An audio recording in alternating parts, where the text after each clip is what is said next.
There's a certain kind of person who apologizes before they speak. Someone who edits themselves in real time, softening their needs, shrinking their presence, convincing themselves that even existing too loudly could inconvenience someone. You know this person. You might be this person. You might be this person. The one who says it's okay, don't worry about it, even when it's not. The one who carries their pain in silence because they're terrified it might spill into someone else's hands. But have you ever stopped to ask, why do you fear being a burden, even to people who love you? There's a quiet ache carried by people who fear being a burden. It's subtle, invisible, and deeply misunderstood. It's the kind of fear that doesn't shout, it whispers. It whispers when you hesitate before texting someone back. It whispers when you rehearse what you want to say, editing yourself until the words sound smaller, lighter, easier to digest. It whispers when you cancel your own needs because you don't want to impose, and the world sees you as independent, low maintenance, easygoing. But you know the truth. Your independence has always been armor. Your low maintenance has always been a shield. Your quietness has always been a strategy for survival.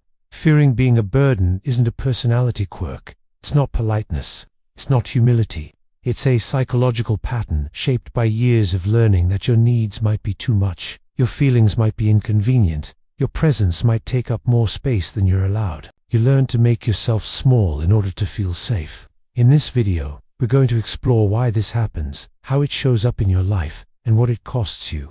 We'll look at the childhood roots, those early emotional landscapes where you were taught, directly or indirectly, that you had to earn your right to exist comfortably around others. We'll break down the traits, the psychology, the science. We'll walk into the darker corners, the internal conflicts, the exhaustion, the loneliness you never talk about. And eventually, we'll walk toward healing, not through forced positivity, but through understanding, self-compassion, and slow, gentle change. Because here's the truth, most people never hear. You were never meant to live life apologizing for your existence. You were never meant to feel like your emotions are liabilities or your needs are debts that must be repaid.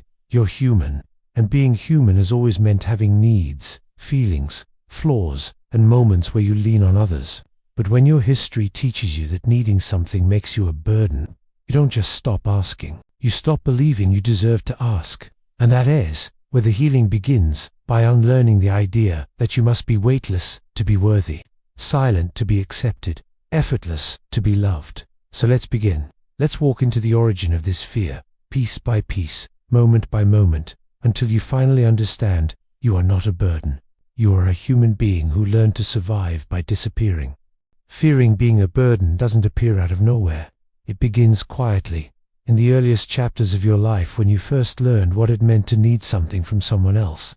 Maybe you grew up in a home where emotional expression wasn't safe. Maybe you were the child who adapted, who swallowed your tears because your parents were overwhelmed, stressed, or unpredictable. You learned quickly, if I'm upset, it makes things worse. So you stopped being upset on the outside. You became the child who soothed themselves, comforted themselves, handled things alone. Or maybe you had a parent who needed you more than you needed them. Some caregivers, consciously or not, turn their children into emotional caretakers. You might have become the listener, the peacemaker, the stabilizer. In those moments, your role shifted. You learned that being no trouble was the only way to keep the peace. You learned that your needs were secondary. You learned that your emotional space belonged to everyone but you. Or maybe the environment was chaotic: financial stress, arguments, addiction, illness, and you didn't want to add to it. You saw the exhaustion on your parents' face, the tension in their shoulders, the cracks in their voice. And even as a child, you decided, I won't make things harder. I'll handle it myself. I'll be the easy one. These small, quiet decisions became your survival strategies. And maybe it wasn't chaos. Maybe it was comparison. Maybe you had a sibling with big needs, medical, emotional, behavioral. You loved them, but you learned, everyone already has their hands full. I don't want to add to it. Or maybe you were simply the mature one, praised endlessly for being so independent. People admired you for being self-sufficient, responsible, calm, and that praise became a trap. You didn't want to lose it, so you stuck to the role. You stayed strong, you stayed stable, you stayed silent. As you grew older, this pattern didn't disappear, it evolved. You became the friend who listens to everyone's problems but never shares your own.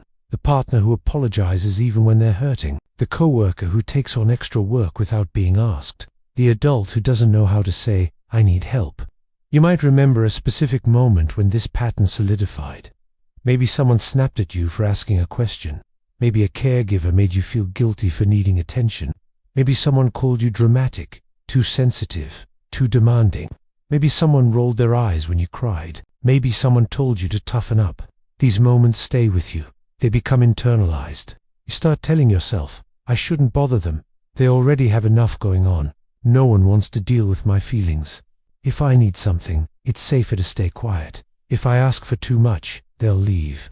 This is how the fear of being a burden grows. Not in one traumatic blow, but in thousands of tiny lessons that teach you your needs are negotiable. Your feelings are optional. Your presence must be light. Eventually, you stop asking. And not just out loud inside yourself too. You stop checking in with your own needs. You stop trusting your own emotions. You stop believing you're allowed to take up space. You become someone who carries everything alone, not because you want to, but because you learn that your weight is yours alone to hold. But that childhood belief does not disappear just because you've grown older. It follows you, it shapes you, and it whispers into your ear every time you want to reach out. Don't bother them, you'll be too much. It's safer to stay silent. Sign 1. Over-apologizing. Apologizing for existing. You say, "Sorry," before expressing a thought, asking a question, or even saying hello.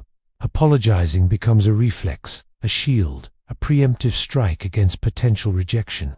You treat your presence like a disruption, your voice like background noise. It's not humility, it's fear. Sign 2.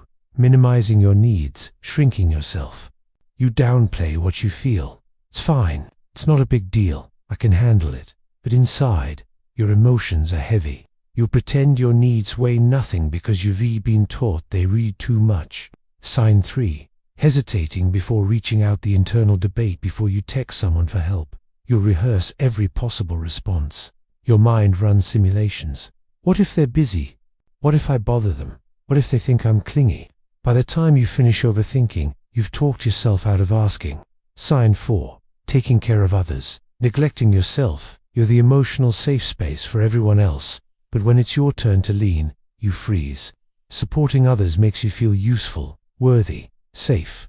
But being supported, it feels vulnerable, risky, foreign. Sign 5. Feeling guilty for having emotions. You experience guilt, even for natural emotions: sadness, anger, disappointment. You tell yourself you shouldn't feel this way, that you're overreacting, that others have it worse. You treat your feelings like inconveniences instead of signals. Sign 6. Excessive independence. The self-sufficient armor. You've built your identity around being strong, capable, low maintenance. But beneath the surface, independence is armor. You don't want to need help because needing means burdening, and burdening feels dangerous. Sign 7. Difficulty accepting help or kindness. When someone offers help, your instinct is to decline. Are you sure? You don't have to? I don't want to trouble you. A small part of you longs to say yes, but a louder part fears the invisible debt that acceptance might create. Sign 8. Overthinking your impact on others. You analyze your interactions like a scientist. Did I talk too much? Did I ask for too much? Did I make them uncomfortable? His constant internal surveillance is exhausting, but you do it to avoid disappointing anyone. Sign 9. Feeling responsible for everyone's comfort in group settings. You monitor the emotional temperature. You adjust your self-tone, energy, posture to keep the peace. You blame yourself when others get upset, assuming you're somehow at fault. Sign 10. Emotional disappearance. Fading into the background. You feel most comfortable when no attention is on you. You let others lead, speak, choose. You exist at the edges of things because the center feels too bright, too exposing, too risky. The fear of being a burden is deeply rooted in psychological patterns recognized by researchers and clinicians across multiple fields. One of the foundational concepts here is attachment theory. When a child's emotional needs are met inconsistently or met with frustration, guilt, or overwhelm, they can develop an anxious or avoidant attachment style. Both lead to the belief that leaning on others is unsafe. Anxious individuals fear pushing people away. Avoidant individuals fear depending on anyone at all. Both often develop the belief, needing something makes me a burden. Another key concept is parentification. When a child becomes a caretaker, emotionally or practically, for a parent. Studies show that parentified children struggle with guilt, self-neglect, and chronic responsibility in adulthood. They learn early, your needs come last. Then there's hypervigilance, a common response to chaotic, unpredictable, or emotionally unstable childhood environments. Hypervigilant children scan constantly for signs of danger, tension, or disapproval. As adults, this becomes the instinct to overthink, over-apologize, and avoid causing trouble. Psychologist Carl Jung wrote about the false self, the persona we create to survive environments where our authentic self isn't acceptable. People who fear being a burden often develop a false self that is easy, quiet, agreeable, and self-sacrificing. There's also the concept of emotional suppression. Research shows that suppressing emotions doesn't make them go away, it intensifies stress responses in the body and leads to increased anxiety, depression, and disconnection. But people who fear being a burden learned early that suppression equals safety. Finally, there's the idea of internalized worthlessness, the belief that your needs are less important than others. When children repeatedly receive messages like, "Stop being dramatic," "Not now," or "Don't cause trouble," they absorb the idea that they're inherently burdensome. None of this is your fault. All of it is explainable. And most importantly, all of it is changeable. Living with the fear of being a burden creates a silent, heavy world inside you. Outwardly, you seem calm, collected, easygoing. But beneath that surface lies a constant battle. It's the exhaustion of carrying everything alone. It's the loneliness of never fully letting people in. It's the ache of wanting connection but fearing the cost of asking for it. You might lie awake at night replaying moments where you think you said too much. You might delete messages before sending them. You might cry quietly so no one hears. You might push away people who try to get close, not because you don't want closeness, but because you're terrified they'll eventually get tired of you. The hidden truth is this: you crave support, but you don't feel entitled to it. You crave love, but you don't trust it. You crave connection, but you sabotage it to protect yourself. And this fear doesn't just affect relationships, it affects your health, your stress levels, your self-worth, your sense of identity. You become more comfortable with emotional pain than emotional visibility. You choose silence over vulnerability. You choose isolation over potential rejection. You choose self-sacrifice over self-expression. Eventually, people start believing the lie. You tell the world that you're fine. They stop checking in. They assume you don't need anything. They assume you're okay. And that hurts. Because deep down, you want someone to notice the weight you're carrying. You want someone to say, "You're not a burden. You deserve care just as much as anyone else." But the fear tells you not to hope for that, not to expect it, not to risk it. This is the dark side of the fear. It keeps you safe, yes, but it also keeps you lonely. It protects you, but it also imprisons you. It shields you, but it also silences you.